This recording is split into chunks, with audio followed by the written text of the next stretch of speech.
ही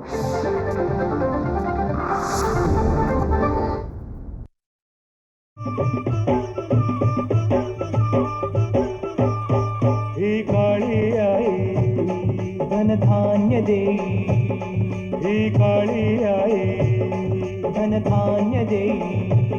जोडते मनाची नाती आमची माती, आमची माणसं, आमची माती, आमची माणसं, आमची माती, आमची माणसं, आमची माती, आमची माणसं, आमची माती, आमची माणसं.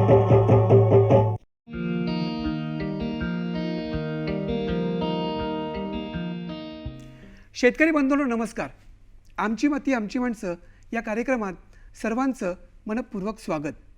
मंडळी, जीवो जीवस्य जीवनम अर्थात जगा आणि जगू द्या याच सूत्रानुसार सृष्टीचं, निसर्गाचं हे जे जैवविविधता चक्र आहे ते अव्याहतपणे सुरू आहे.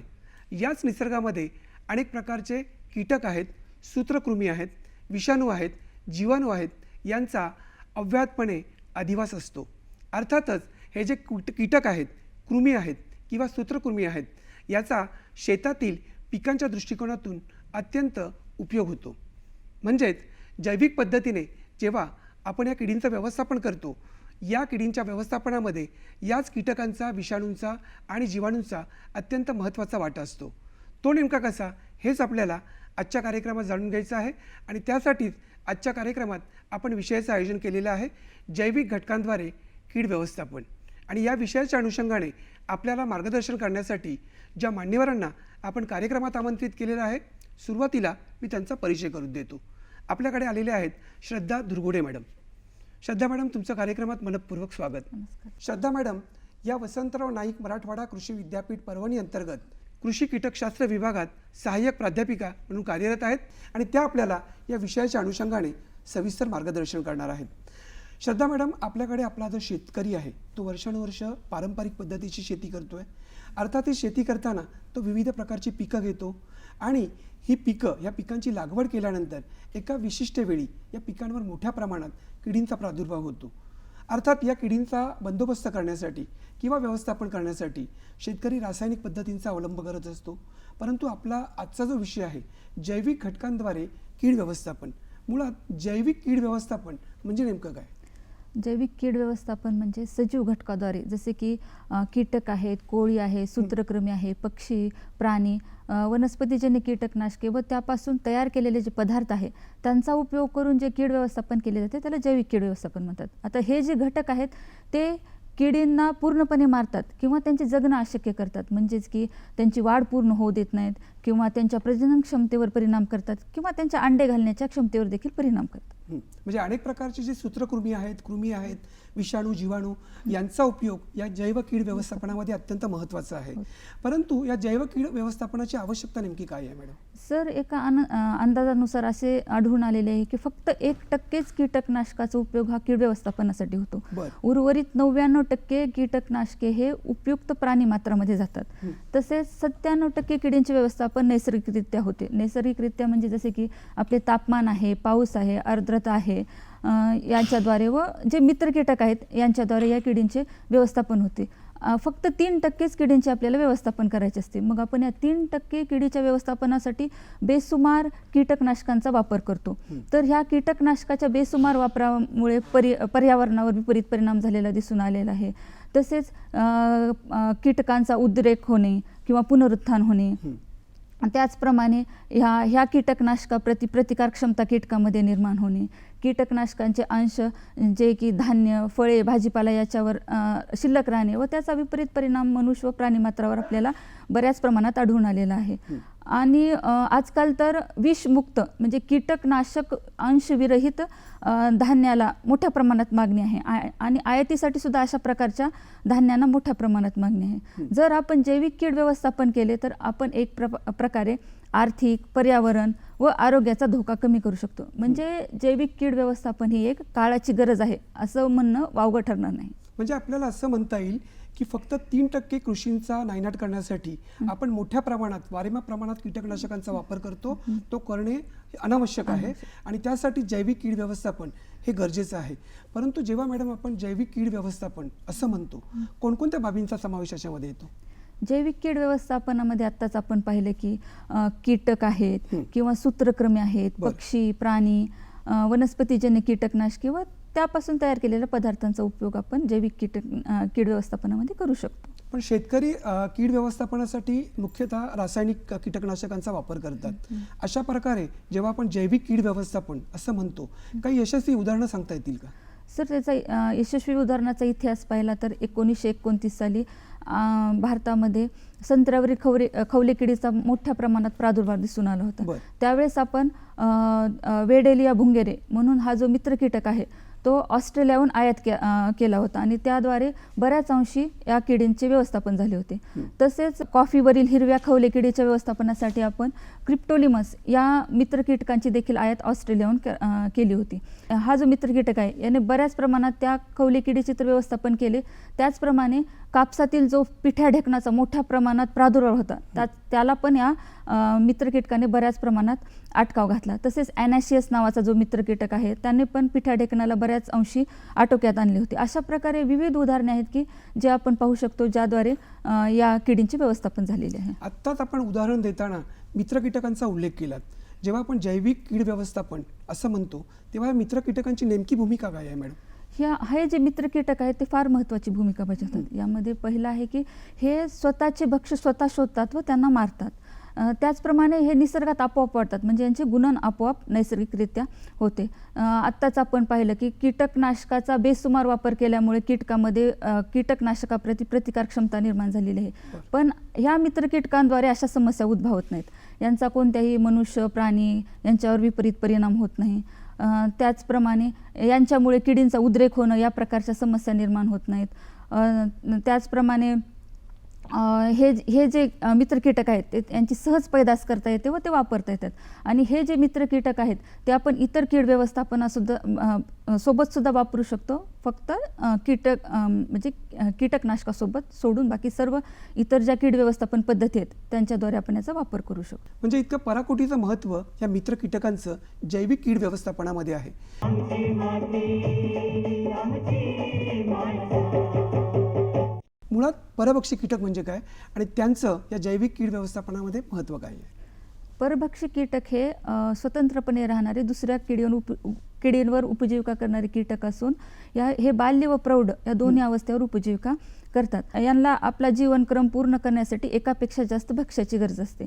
जर आपण परभक्षी कीटकांची उदाहरणे पाहिलं तर यामध्ये ढालकिडा आहे, ज्याला आपण लेडी बर्ड बिटल देखील म्हणतो. हा जो आहे रस शोषण करणाऱ्या किडींचे व्यवस्थापन करतो, जसे की मावा आहे किंवा पिठ्या ढेकूण आहे. दुसरा महत्त्वाचा कीटक म्हटला तर क्रायसोपरला आहे. तो क्रायसोपरला हा रस शोषण करणाऱ्या मावा, तुडतुडे किंवा पांढरी माशी तसेच पतंगवर्गीय किडींच्या अंड्यावर देखील उपजीविका करतो.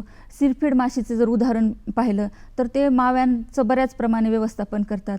प्रार्थना कीटक किंवा चतुर आपण पाहिले तर हे सर्व प्रकारच्या किडींवर उपजीविका करतात. तसेच एक महत्त्वाचं म्हणजे कॅराबिड भुंग्याची आळी जी आहे ती पतंगवर्गीय किडींच्या आळ्यांवर उपजीविका करून त्या किडींचे व्यवस्थापन करते. म्हणजे दुसऱ्या जीवांवर उपजीविका करून जे कीटक जगतात ते परभक्षी कीटक, जे शेतीसाठी देखील अत्यंत महत्त्वाचे आहेत. परंतु हे जे कीटक आहेत त्याप्रमाणेच आपल्याकडे परोपजीवी कीटक हे देखील आहेत.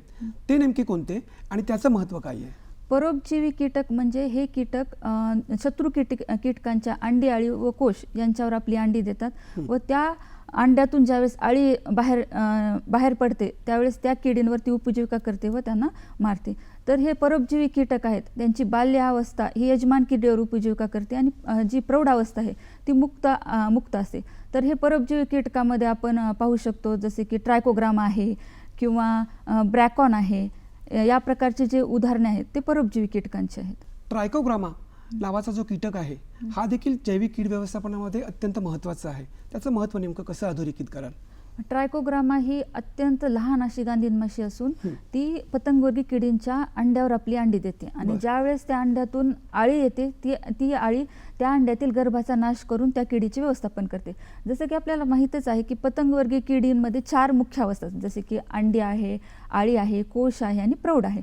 तर यातील जी आळी अवस्था आहे तीच त्या पिकांना घातक असते. म्हणजे हा जो ट्रायकोग्रामा आहे तो त्या किडींची आळी अवस्था येण्याआधीच त्या किडींना मारतो.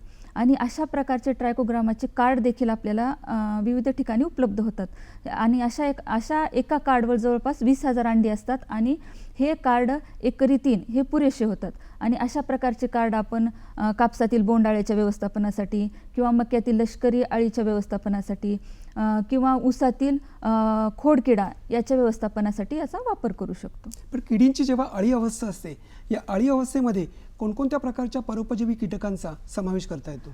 अळी अवस्थेतील परोपजीवी कीटकाचं उदाहरण पाहिलं तर त्यात आहे ब्रॅकॉन आहे, कॉम्पिलिटिस आहे, ॲपेंटेलस आहेत, रोगस आहे. हे जे परोपजीवी कीटक आहेत ते त्या किडींच्या अळी अवस्थेमध्ये त्यांना मारतात आणि त्या किडींचे व्यवस्थापन करतात. बरोबर. बुरशीयुक्त कीटकनाशक हे देखील अत्यंत महत्त्वाचं आहे. या बुरशीयुक्त कीटकनाशकाचं महत्त्व नेमकं कसं तुम्ही सांगाल? बुरशीजन्य जे कीटकनाशके आहेत ते त्या शत्रू किडींना रोग निर्माण करतात आणि त्या किडींना मारतात. मग ह्या बुरशीच्या बीजाणूचे गुणन होते व ते निसर्गात वाढतात आणि ते दुसऱ्या किडींना शोधतात व त्यामध्येही रोग निर्माण करतात. मेटारायझियम ॲनिसुप्ली नावाची जी बुरशी आहे ती कीटकनाशकापेक्षा अत्यंत प्रभावशाली अशी ठरलेली आहे. पण हे बुरशीजन्य कीटकनाशके वापरताना आपल्याला थोडीशी काळजी घ्यायची आहे. त्यामध्ये एकतर हवेमध्ये आर्द्रता असणे गरजेचे आहे, त्याचप्रमाणे जमिनीत ओलावा असणे देखील गरजेचे आहे. अनेक प्रकारचे असे विषाणू आहेत की त्या विषाणूच्या माध्यमातून अळ्यांचा बंदोबस्त करता येणं शक्य आहे. अशा प्रकारचे काही विषाणू आहेत ज्या माध्यमातून घाटे अळींचा बंदोबस्त करता येणं शक्य आहे. तो नेमका कसा? घाटे अळीच्या बंदोबस्तासाठी NPV नावाचा एक विषाणू आहे आणि तो या घाटे अळीमध्ये रोग निर्माण करतो. तर असा जो रोग झालेली अळी आहे ती एक विशिष्ट प्रकारे मरते. म्हणजे तिचं जे डोकं असतं ते खालच्या दिशेने असतं आणि तिच्या मागची जी बाजू आहे ती प्रसरण पावते व झाडांना चिटकते. आणि ज्या अळ्यांना या रोगाची लागण झालेली आहे तो विषाणू त्यांच्या पचन संस्थेतून रक्तात जातो आणि पेशी केंद्रात त्याची वाढ होते व अशा अळ्यांची खाणे बंद होते. आणि मोठ्या अळ्यांपेक्षा ज्या लहान अळ्या आहेत त्या या रोगास लवकर बळी पडतात. आणि हा जो विषाणू आहे तो होस्ट स्पेसिफिक, म्हणजे आपण म्हणतो की एका विशिष्ट प्रकारच्याच अळ्यांना तो रोग निर्माण करू शकतो. जसे की आता आपण घाटे अळीसाठी पाहिलं तर हा HNPV जो विषाणू आहे तो फक्त घाटे अळीलाच मारतो किंवा SLNPV नावाचा जो विषाणू आहे तो फक्त तंबाखूचे पाने खाणाऱ्या अळी यांनाच तो मारतो. म्हणजे याचा कुठलाही दुष्परिणाम मित्र कीटकांवर होत नाही. म्हणजे एक प्रकारे आपण ह्या मित्र कीटकांचे देखील संवर्धन करू शकतो. आणि अशा प्रकारचा विषाणू आपण सूर्यफूल आहे, तूर आहे किंवा कापूस आहे याच्यातील ज्या घाटे आहे यांच्या व्यवस्थापनासाठी आपण याचा उपयोग करू शकतो. म्हणजे एका अर्थाने हा विषाणू परोपजीवी असाच आहे. मॅडम आता मला सांगा की जेव्हा आपण जैविक घटकांद्वारे किडींचं व्यवस्थापन असं जेव्हा म्हणतो तेव्हा निसर्गातील जे काही जैविक घटक आहेत त्याचा वापर करूनच हे कीड व्यवस्थापन करता येणं शक्य आहे. यामध्ये निंबोळी अर्क याला अत्यंत महत्त्व आहे. त्याचं महत्त्व कसं सांगाल? निंबोळी कडुलिंबाला मध्ये अनेक रासायनिक घटक आहेत, जसे की ॲझॅरडिरेक्टिन आहे, मॅलेट्रियन आहे, निंबिन आहे, निंबिस्टेलॉन या प्रकारचे घटक आहेत. आणि या घटकामुळे त्या कडुलिंबाला एक प्रकारे भक्षकरोधक, वासरोधक आणि प्रजननरोधक अशा प्रकारचे असे लाभलेले आहे. आणि हा जो निंबोळी अर्क आहे तो पिकांना कोणते नुकसान पोहोचत नाही किंवा जे मित्र कीटक आहेत त्यांना पण कुठल्याही प्रकारे नुकसान पोहोचत नाही. म्हणजेच या सुद्धा निंबोळी अर्काचा वापर करण्यामुळे सुद्धा आपण एक प्रकारे मित्र कीटकांचे संवर्धन करू शकतो. आणि हा जो निंबोळी अर्क आहे तो शेतकऱ्यांना आर्थिकदृष्ट्या परवडणारा आणि वापरण्यास सुद्धा एकदम सोपा आहे. निंबोळी अर्क हा शब्द अनेकदा प्रचलित आहे, शेतकऱ्यांनी तो ऐकलेला आहे, परंतु प्रत्यक्षात निंबोळी अर्क कसा बनवायचा ही प्रक्रिया नेमकी काय आहे, काय सांगाल? निंबोळी अर्क तयार करताना प्रथम आपल्याला ज्या निंबोळ्या आहेत त्या गोळा करून घ्याव्या लागतात. त्यानंतर त्यातील काडी कचरा किंवा दगड जे आहेत ते काढून त्या निंबोळे स्वच्छ करून घेणे गरजेचे आहे. त्यानंतर ह्या ज्या स्वच्छ केलेल्या निंबोळ्या आहेत त्या आपण वाळवून घ्यायच्या आहेत आणि वाळवल्यानंतर त्याचा एक जाडसर असा भरडा तयार करायचा आहे. आणि ज्या दिवशी आपल्याला हा निंबोळी अर्क वापरायचा आहे त्याच्या आदल्या दिवशी आपल्याला 5 किलो ती जी आपण जाडसर भुकटी केलेली आहे ती 5 किलो भुकटी घ्यायची आहे आणि ती एका कापडात बांधून 10 लिटर पाण्यात रात्रभर बुडवून ठेवायची आहे आणि दुसऱ्या दिवशी सकाळी तो जो अर्क आहे तो पिळून घ्यायचा आहे आणि त्यामध्ये जवळपास 90 लिटर जर आपण पाणी टाकले तर अशा प्रकारे तो 5% निंबोळी अर्क तयार होईल आणि हा जो निंबोळी अर्क तयार झालेला आहे तो वापरण्यासाठी तयार झालेला आहे. पण हा अर्क पसरणे आणि झाडांना चिकटणे फार गरजेचं आहे. त्यासाठी आपण त्यामध्ये जवळपास 20 ग्राम धुण्याचा सोडा किंवा आपण कपडे धुण्याचं जे साबण आहे ते मिसळून चांगल्या प्रकारे ढवळून आपण हा अर्क सर्व प्रकारच्या पिकांवर 15 दिवसाच्या अंतराने फवारणी केल्यास निश्चितच आपल्याला किडीचे व्यवस्थापन झालेले दिसून येईल. आमची माती आमची माणसं. तणांचं जे व्यवस्थापन आहे, शेतामध्ये मोठ्या प्रमाणात तण असतं, तण माजलेलं असतं, या तणांचं व्यवस्थापन अशा प्रकारे जैविक पद्धतीने करता येणं शक्य आहे का? 1926 मध्ये आपल्या भारतामध्ये निवडुंगाचा फार मोठ्या प्रमाणात प्रादुर्भाव झाला होता. तर श्रीलंकेकडून आपण डेक्टोलेपस टेमॅन्टोटस नावाचा एक मित्र कीटक आपण आयात केला होता आणि याने बऱ्याच प्रमाणात आपण ह्या निवडुंगाचे व्यवस्थापन केले होते.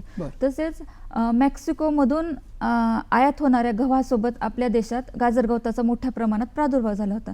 तर अशा गाजरगवताच्या व्यवस्थापनासाठी आपण 1986 साली परोपजीवी कीटक संशोधन योजना वसंतराव नाईक मराठवाडा कृषी विद्यापीठ परभणी येथे झायगोग्रामा नावाचे एक भुंगे आपण आयात केले होते आणि हे जे भुंगे आहे त्याचे त्या प्रयोगशाळेत मोठ्या प्रमाणात गुणन केले आणि नंतर हे रस्त्यावर किंवा पडीक जमिनीवर किंवा रेल्वे रुळावर मोठ्या प्रमाणात सोडण्यात आले आणि आपल्याला असे लक्षात आले की या भुंग्याने बऱ्याच प्रमाणात या गाजरगवताचे निर्मूलन केलेले आढळून आलेले आहे.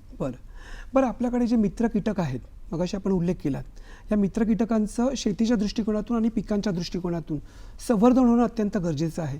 हे संवर्धन नेमकं कशा प्रकारे करता येणं शक्य आहे? मित्र कीटकांच्या संवर्धनासाठी आपल्याला कीटकनाशकांचा कमीत कमी वापर करावा लागेल.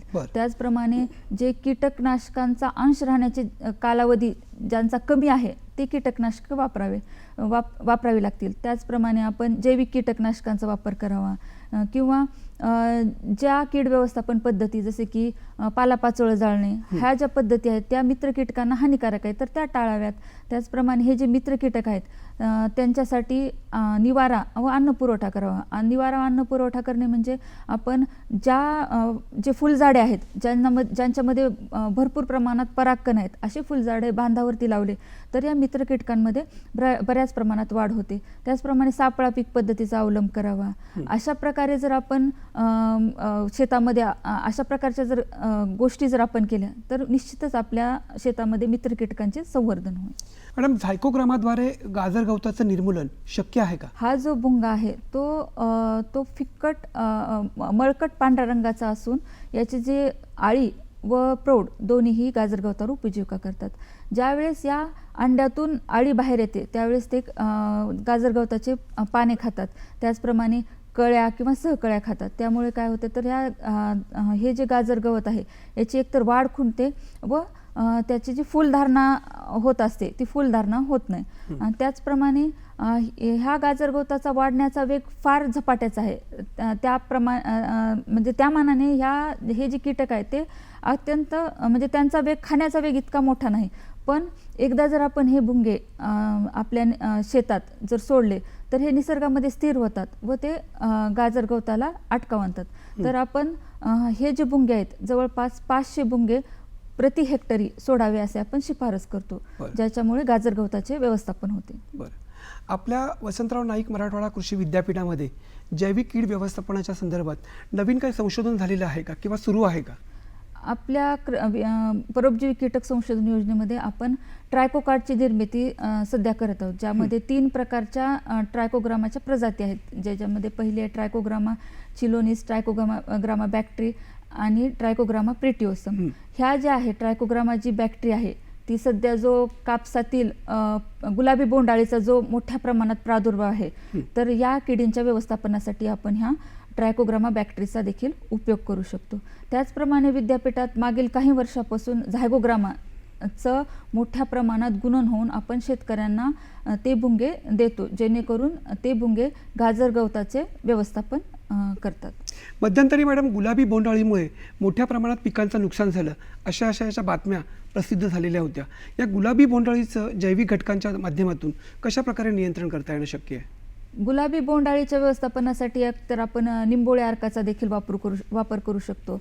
त्याचप्रमाणे आत्ताच मी जे सांगितलं की ट्रायकोकार्डचा उपयोग आपण जर केला, एकरी 3 जर आपण एकरी 3 याप्रमाणे जर या ट्रायकोकार्डचा उपयोग केला तर निश्चितच आपण या गुलाबी बोंडअळीचे जैविकरित्या व्यवस्थापन करू शकतो. नक्कीच. अगदी जाता जाता आपल्या शेतकरी बांधवांना जैविक घटकांद्वारे कीड व्यवस्थापन या विषयाच्या अनुषंगाने आपण नेमकं काय मार्गदर्शन कराल? हे जे मित्र कीटक आहेत ते त्या किडींना शोधून मारतात. तर अशा मित्र कीटकांची ओळख व संवर्धन करणे गरजेचे आहे. आपल्याकडून काय होतं, ज्यावेळेस आपल्याला कीटक दिसतात मग आपण त्याची ओळखच पटवून घेत नाहीत की तो मित्र कीटक आहे किंवा शत्रू कीटक आहे. कीड दिसली म्हणजे आपण त्यावर फवारणी करतो. त्यामुळे त्या किडींची ओळख आणि संवर्धन करून शेतकरी बांधवांनी जे मित्र कीटक आहेत त्यांची ओळख पटवून त्यांची संवर्धन केली पाहिजे. त्याचप्रमाणे जे जैविक कीटकनाशके आहेत ते जर वापरले तर आपण एक प्रकारे शाश्वत पद्धतीने कीड व्यवस्थापन करू शकतो.